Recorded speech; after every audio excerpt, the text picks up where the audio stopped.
putting an additional charge on your rubbish hauling. I mean, these people are something else. And you know, if they want to limit the the number of trash haulers that can go down a street, well, how about limiting, say, UPS and FedEx? Maybe only one of them should be allowed to go down the street, or maybe only one pizza delivery. You know, there's all these different pizza places, and they all, you know, half of them run delivery services. Well, we shouldn't have all this duplication in pizza service.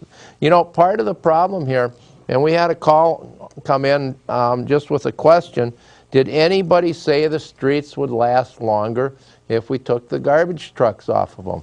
And yes, that was said, that the streets, instead of lasting 30 years, would last 45 years if we got the garbage truck off of them. Well, you know what? Part of it is that Maplewood doesn't maintain their streets. They don't seal them.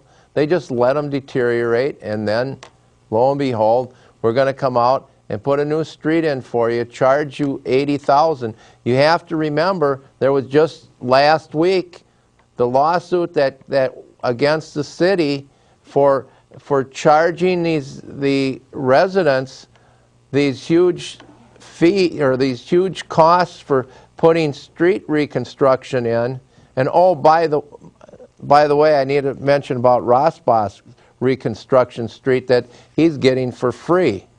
So the suit was, we turned out and find out that the city does this because of the state law that says if they don't recoup 20%, it has to go to a referendum for voter approval. So they arbitrarily make sure that they charge you at least 20%. So that went to court. The judge ruled against the city and said you can't charge somebody $8,000 for a street in front of their house. They already had a street, they already had curbs, they already had sewer and water. The value of their house did not go up $8,000. The appraisers came in and testified that it didn't change the value of the house one iota. So now the city is caught, and all these people that went up there and verbally said, you know, we can't afford you to charge us $8,000 to do this street work in front of our house. You know, folks, if you would have had an appraiser come in, if we look at this current lawsuit, we can give you the information. It's time to put an end to what the city is doing. You know, part of the thing here is, and I got this from talking to Councilperson John Nephew, I think that's 2 of 5, and it's this attitude that you know, our law, our Constitution, well, that's just kind of a document that's a guideline. But in terms of the council, see, this is we argue around here about a republic versus a democracy. When you have a republic, you can get these schmoes like Juneman and Rossbach and Nephew and Lannis and Copen, and they can do whatever they want. You know, is there one doubt that if this went to a vote of the people, that this would stop like right now? You know, under Freedom of Information, a request went in, and one of our people went in, and there were, as close as the preliminary count was, 1,350 postcards sent back in, and out of that 1,350, there was 1,330 that were against this. There was only 20 postcards that spoke favorably or neutral in terms of doing this taking away the choice of you to who your trash hauler was going to be. You know, the city doesn't listen to the people. These elected their officials are just arrogant beyond means. They talk down to the citizens. They're rude to the citizens. Can you imagine having a special meeting, get that, folks, there was about, I know there was over 200, 250. I know somebody actually counted the chairs in the standing room. I heard there was over 250 people there.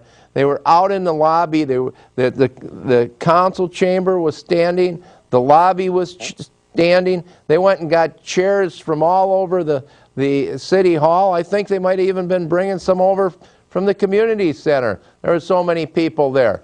And you know what?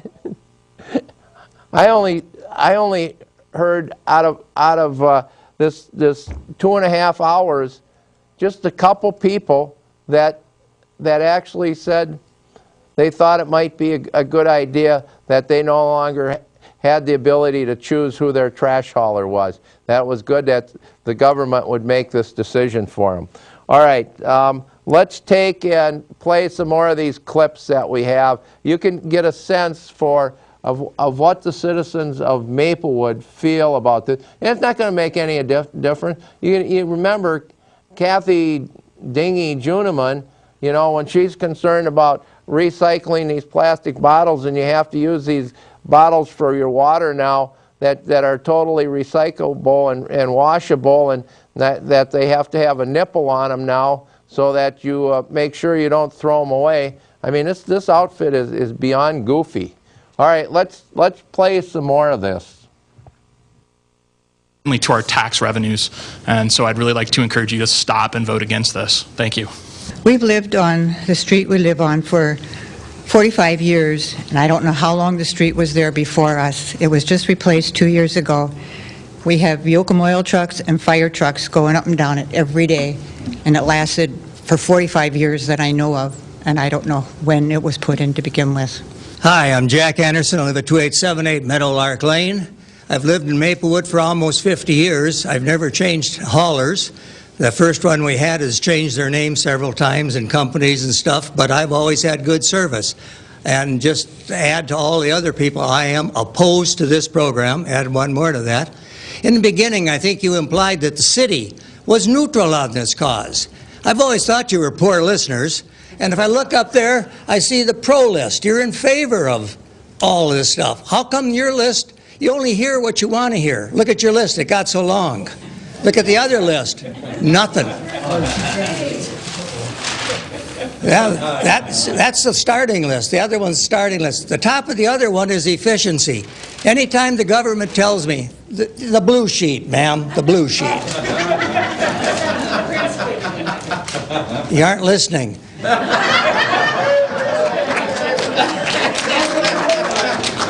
Efficiency. Anytime the government says we can do it more efficient than anybody else, I wonder what you're smoking that I can't buy. So, and, you know, I guess if it ain't broke, don't fix it is another slogan that goes around.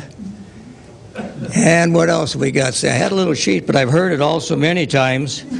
Oh, the last item on there is, you know, I only come here when I'm here to find out what you're trying to do to me. I don't come here when I'm trying to find out what you're going to do for me, because I never hear about that. So I guess that's it. But just add me to that list of being opposed to your program. I think it's more foolishness, like that idiotic traffic circle you were going to build a while ago. Thank you.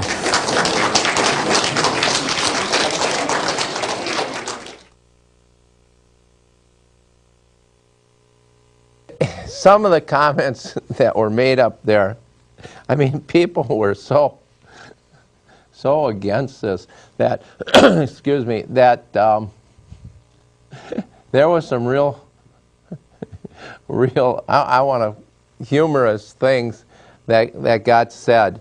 But, you know, it really, when I looked at that console up there, and there were people in the back that said, you know, Bob, we came down here just to let them know how disgusted we are, but we don't really believe they're going to listen to us, that these people don't listen to us.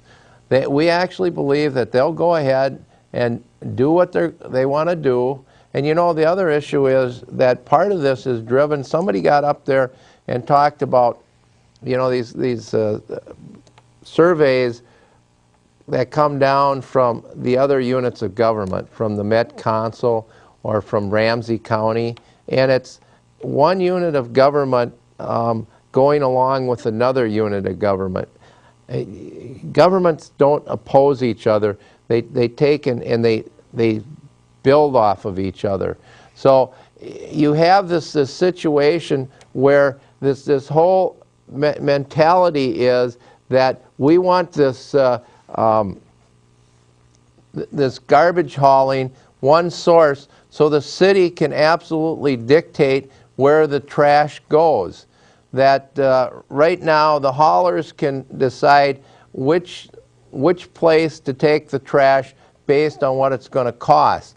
The city wants to be able, not only do they want to use trash hauling as a revenue generating stream, but they also want to make sure that some of their other projects that they put in that are operating in the red are taken care of by this next level of government.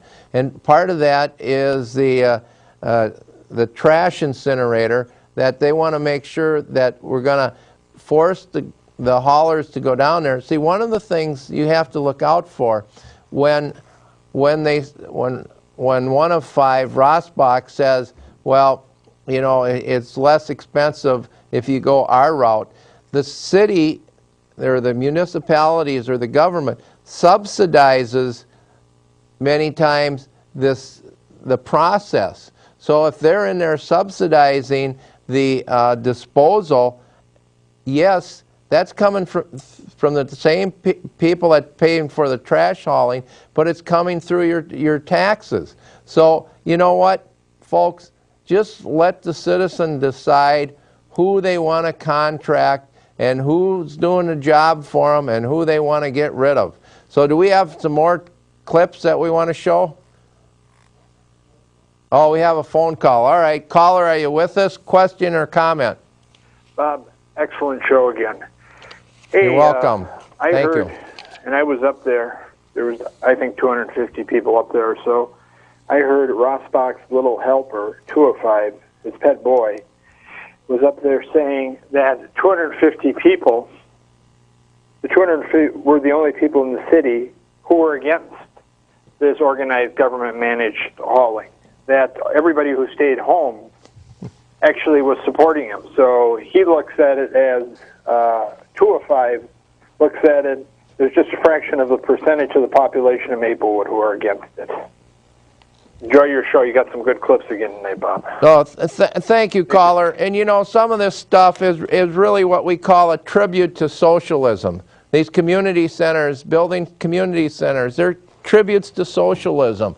Having government run anything is a tribute to socialism. So when you have these people that believe in socialism, you know, they're what are they, communists, Marxists? They're socialists. And so they're going to give you as much government as they can. And when you trade your liberties for freedom, you end up with neither, of course. So let's we have some more here. I at least want to get the still photo of Grumpy Juneman, but let's play some of Doug Carnival. He's the attorney for the trash haulers. I think he made some good comments. Do we have another phone call? Well, let's take the phone call first, and then we'll play Doug.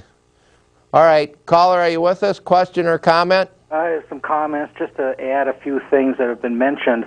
One of the things that the people at home who may be watching tonight and also who may have watched on Monday night when it was live is, if you were watching that meeting on television, you missed a lot of the nuance of it because a lot of the applause and the laughing and the booing was occurring in the lobby area, which, of course, you wouldn't be able to hear on TV.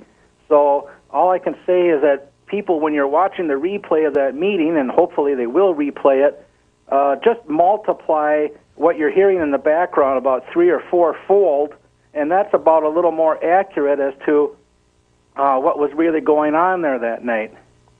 No, I agree, caller, because